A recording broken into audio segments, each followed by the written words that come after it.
আমি পদ্মজা, পর্ব ৫৬। সুষ্ঠুভাবে হেমলতার মৃত্যুবার্ষিকীর মিলাদ সম্পূর্ণ হয়। বিকেলে মোড়ল পরিবারের সদস্যরা একসাথে আটপাড়ার মসজিদের সামনে এসে দাঁড়ায়। সাথে বৃদ্ধা মঞ্জু রায় এবং হিমেল রয়েছে। মসজিদের কবরস্থানে পাশাপাশি শুয়ে আছেন মোর্শেদ, হেমলতা ও পারিজা। কবরের কাছে আসা নিষেধ বলে মেয়েরা দূর থেকে দুই চোখ ভরে ৩টি কবর দেখছে এবং চোখের জল বিসর্জন দিচ্ছে। মৃত্যুর এতগুলো বছর পেরিয়ে গেছে, তবু কবরের সামনে এসে দাঁড়ালে বুকে এত কষ্ট হয়। কাছের মানুষের মৃত্যু হচ্ছে ভয়ানক বিষের নাম। এই বিষ যারা পান করেছে তারা জানে কষ্টের মাত্রা। পূর্ণা চিৎকাদুনে সে চোখের জলে স্নান করেছে।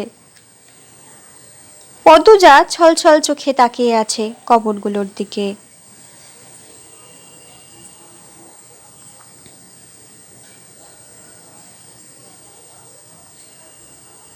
মা নামক মমতাময়ী মানুষটার ছায়ার অভাববোধ প্রতিটি পদক্ষেপে সহ্য করতে হয়।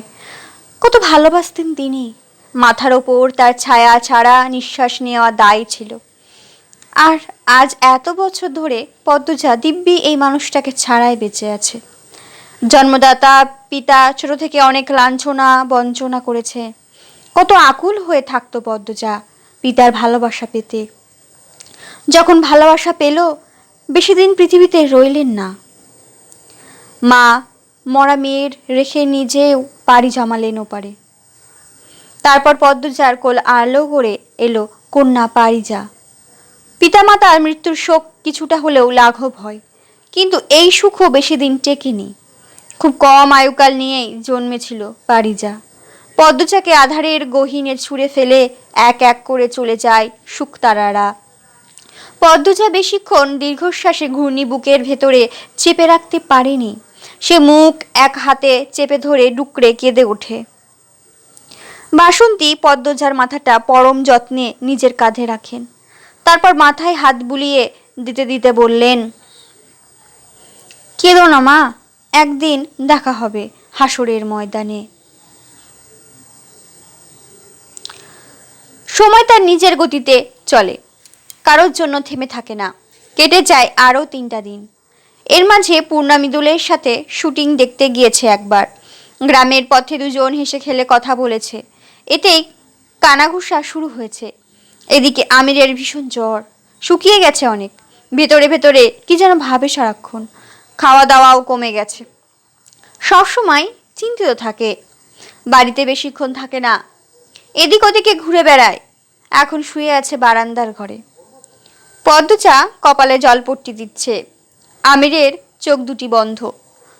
পদ্মজা আদুরে গলায় ডাকলো, শুনছেন? আমির চোখ বন্ধ রেখেই বলল, কি এত ভাবেন? আমির চোখ খুলে পদ্মজার দিকে তাকালো। তার চোখ দুটি ভয়ঙ্কর লাল, রাতে না ঘুমানোর ফল। সে পদ্মজাকে পাল্টা প্রশ্ন করলো, কি ভাববো? জানি না, কিছু তো ভাবেনি। চোখ দুটি তার প্রমাণ। আপনি কোনো কিছু নিয়ে কি ভীতিগ্রস্ত? আমির বড় করে নিঃশ্বাস ছাড়ল, বলল, তেমন কিছু না। যেমন কিছুই হোক, বলুন না আমাকে। আমাদের ঢাকা ফেরা উচিত। হঠাৎ? জানি না কিছু। আমার প্রায় মাঝরাতে ঘুম ভেঙে যাচ্ছে আজে বাজে স্বপ্ন দেখে। তোমাকে হারাতে পারবো না আমি। আমার কিছু হবে না। আমি কারো কোনো ক্ষতি করিনি। যে পদ্মজা থেমে গেল। সে তো একজনকে খুন করেছে। পদ্মজা দৃষ্টি এলোমেলো হয়ে আসে। আমির পদ্মজার দিকে চেয়ে বলল, তুমি কি করে কাউকে খুন করতে পারলে আমি ভাবতেই পারি না। এরপর থেকেই ভয়টা বেড়ে গেছে। আমার খুব চিন্তা হয়, ঘুম হয় না। রাত জেগে পাহারা দেই, কেউ যদি আমার পদ্মজাকে ছুঁতে না পারে। পদ্মজার দুই চোখ জলে ভরে ওঠে। বলে, প্রথম তো বিশ্বাস করেননি, এটাই ভালো ছিল। এখন তো বিশ্বাস করে চিন্তায় পড়ে গেছেন, আর অসুস্থ হয়েও পড়েছেন। আমি ভেবেছিলাম স্বপ্ন দেখেছো, তাই ঘুম থেকে উঠে আবোল তাবোল বলছো। তারপর সুস্থ স্বাভাবিকভাবেও যখন বললে, অবিশ্বাস কি করে করি? এত ভালোবাসতে নেই, আমার কপালে সয় না। ভালোবাসতে না করছো? মোটেও না, মাত্রা কমাতে বলছি। পাশেই অজয়বাবুর আমবাগান, শাসা করে শীতল হাওয়া বইছে, পাখির ডাকও শোনা যাচ্ছে। পূর্ণা মৃদুলের চেয়ে 5-6 হাত দূরে দাঁড়িয়ে আছে, তার মস্তক নত, ওড়না বেসামাল হয়ে উঠছে। মগাকে দিয়ে পূর্ণাকে ডেকে এনেছে মৃদুল। আসার পর থেকেই ঝিম মেরে দাঁড়িয়ে আছে পূর্ণা, দাঁত দিয়ে নখ কাটছে। মৃদুল নীরবতা ভেঙে বলল, আমি আগামীকাল বাড়িতে যাইতেছি।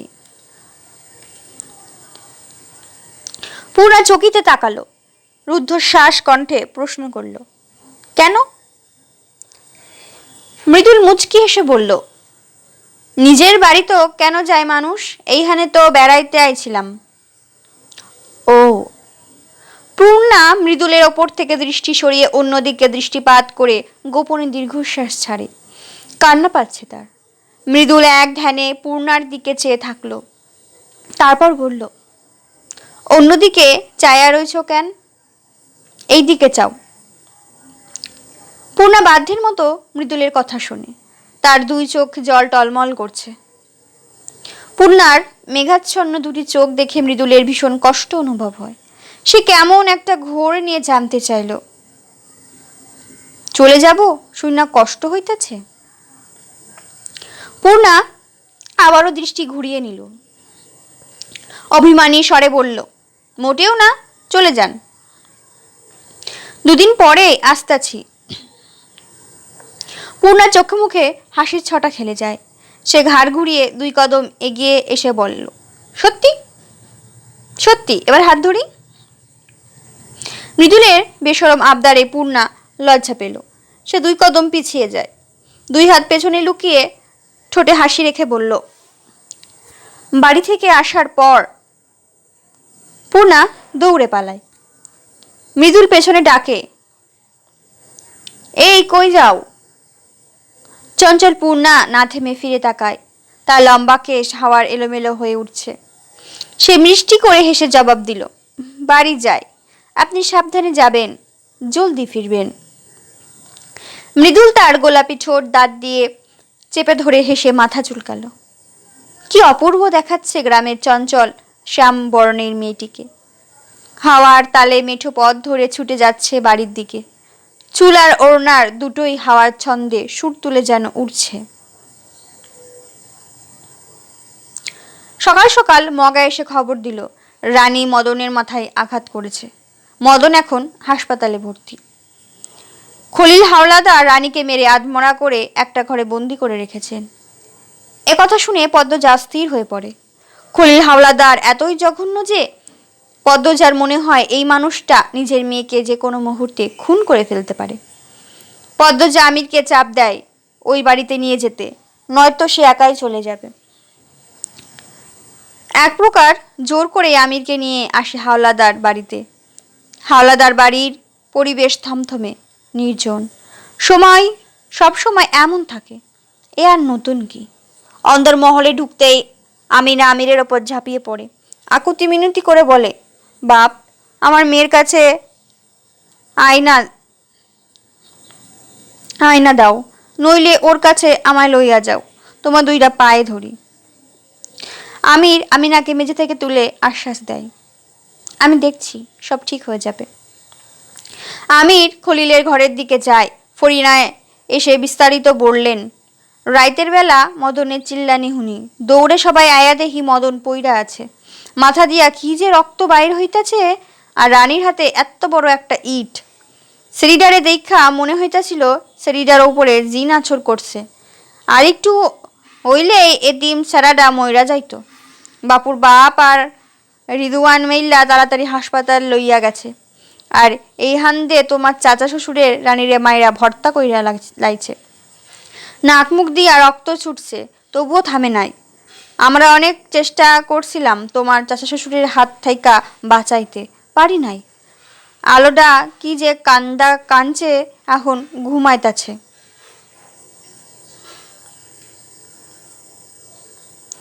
আমির চাবি নিয়ে আসে।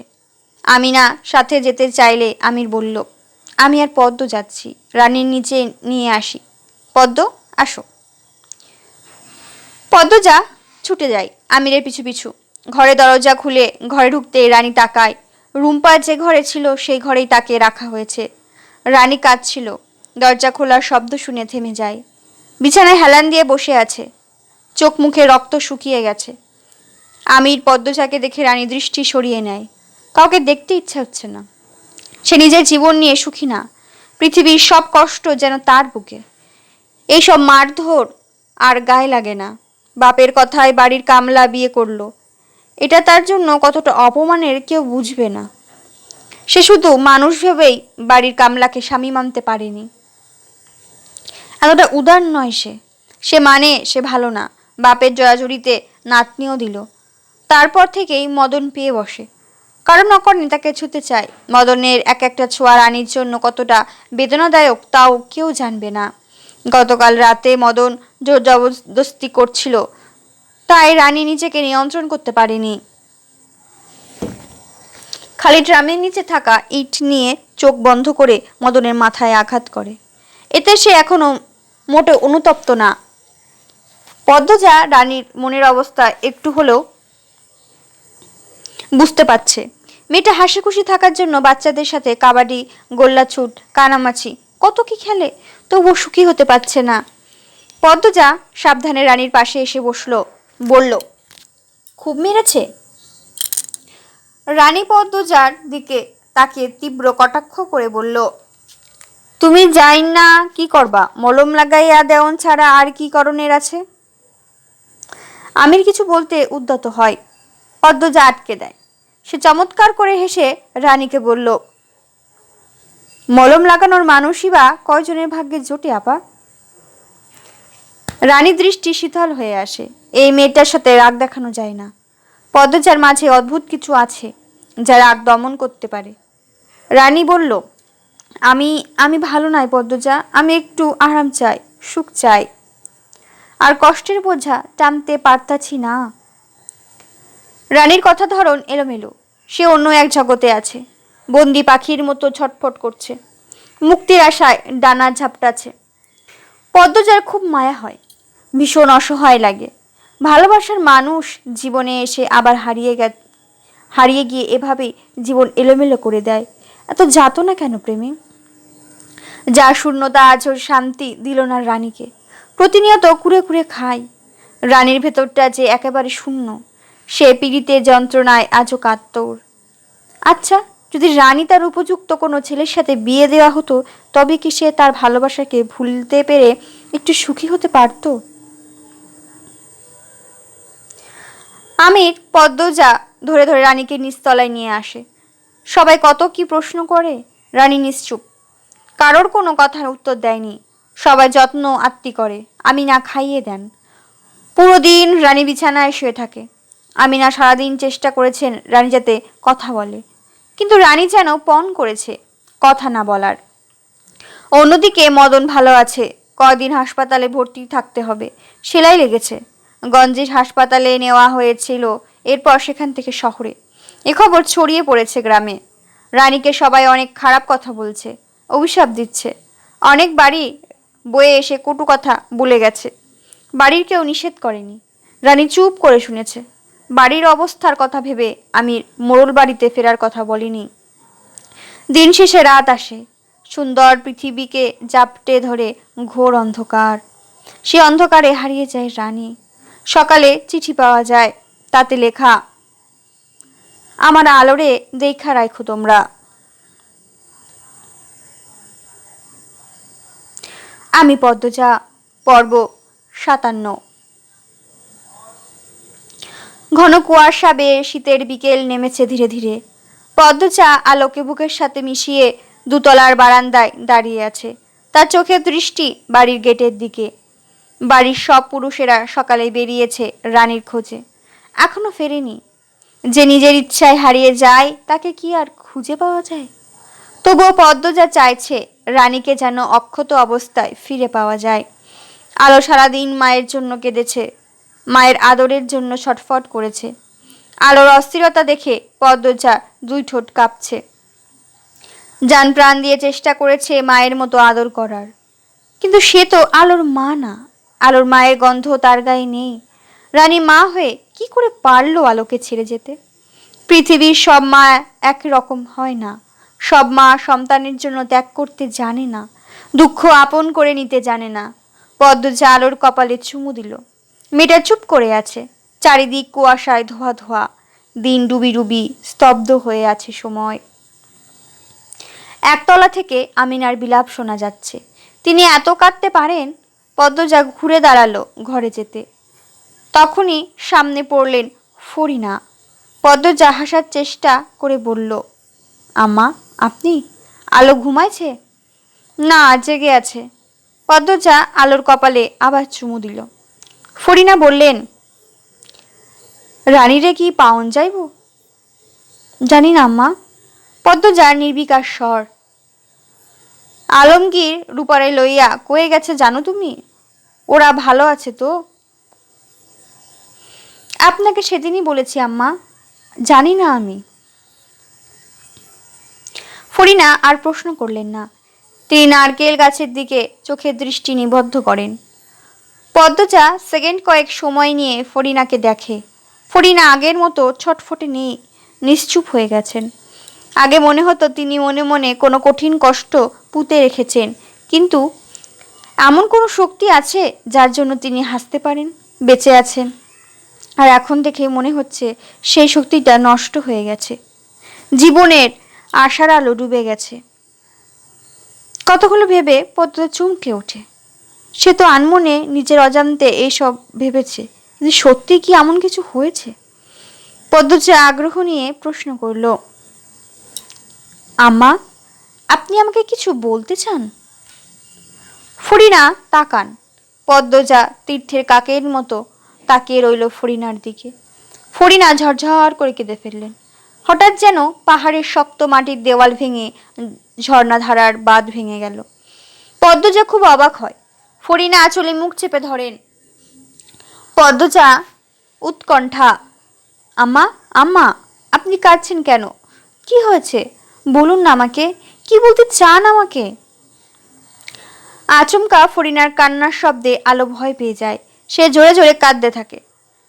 পদ্মজা আলোকে শান্ত করার চেষ্টা করে। বারান্দায় পায়চারি করে আদুরে কণ্ঠে বলে, মা কাঁদে না, কাঁদে না, কিছু হয়নি তো, মামি আছি তো। আলো জান ছেড়ে কাঁদছে, কান্না থামছে না। বেশ অনেকক্ষণ পর আলো কান্না থামায়। সাথে সাথে পদ্মজা ফরিনার দিকে এগিয়ে আসলো। প্রশ্ন করলো, বলুন আম্মা, কি বলতে চান আমাকে? কিচ্ছু না বলে তড়িঘড়ি করে দোতলা থেকে নেমে যান তিনি। পদ্মজা আশাহত হয়ে অনেকবার ডাকে, তিনি শোনেননি। পদ্মজা বিরক্ত নিয়ে বাইরে তাকায়, দেখতে পায় মজিদ হাওলাদারকে। তিনি আলোকগড় পেরিয়ে অন্দরমহলের দিকে আসছে। খুঁড়িয়ে খুঁড়িয়ে আসছেন, পায়ে ব্যথা পেয়েছে নাকি? পদ্মজা নিচতলায় যাওয়ার জন্য উদ্যত হয়। তখনই মাথায় আসে, কোনোভাবে কি আব্বাকে দেখে আম্মা ভয় পেল আর উত্তর না দিয়ে চলে গেল? পদ্মজা মিলিয়ে ফেলে উত্তর, এমনটাই হয়েছে। ঘরের গোপন খবরই দিতে চেয়েছিল ফরিনা, কিন্তু ঘরের মানুষ দেখে আর দিতে পারলেন না। আচ্ছা, তিনি এমন হাউ মাউ করে কেন কাঁদলেন?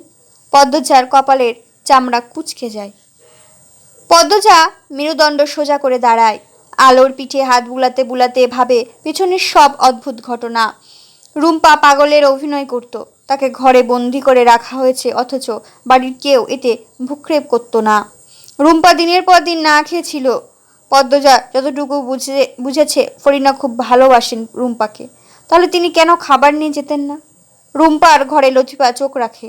রুম্পা লতিফাকে দেখে ভয় পেয়েছিল।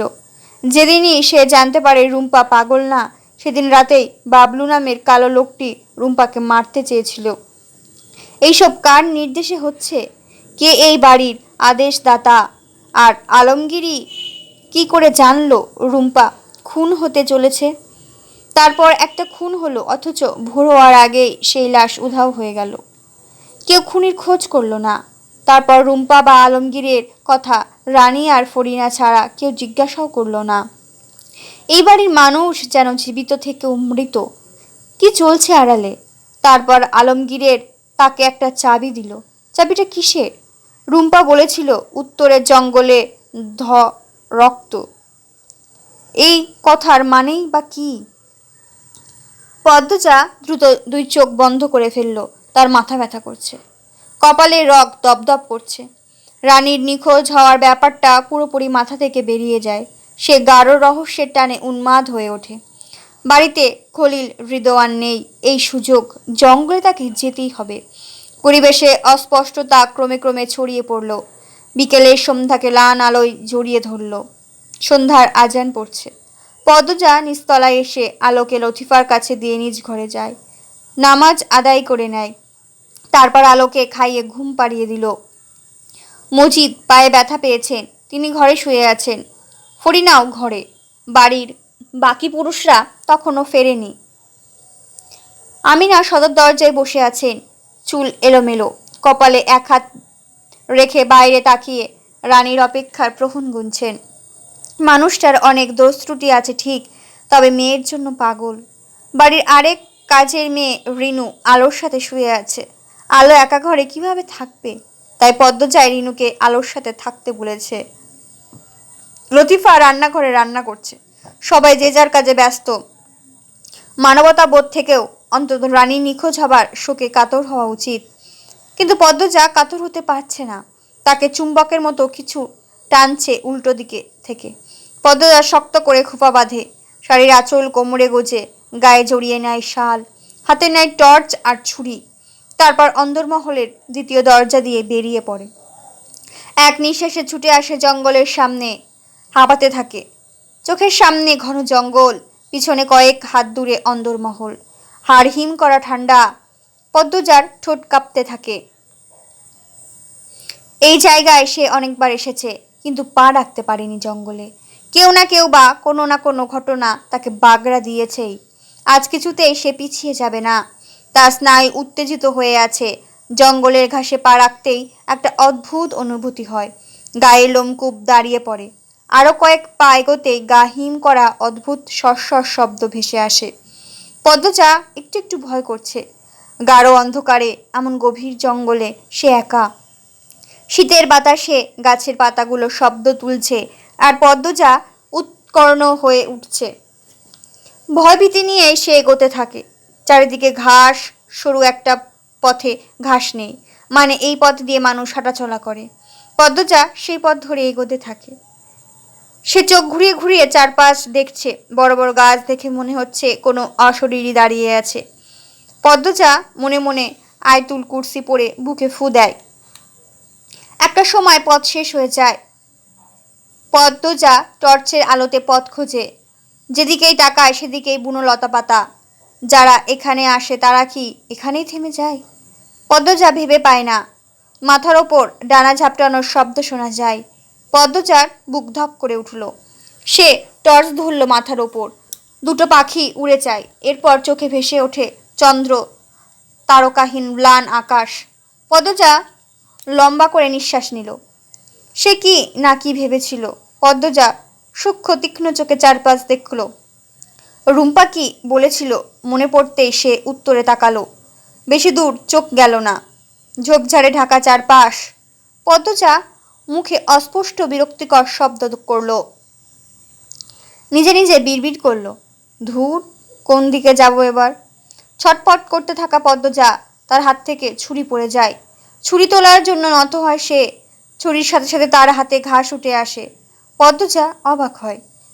কেন যেন মনে হলো এই বুনো ঘাসের শেকড় মাটির নিচে ছিল না।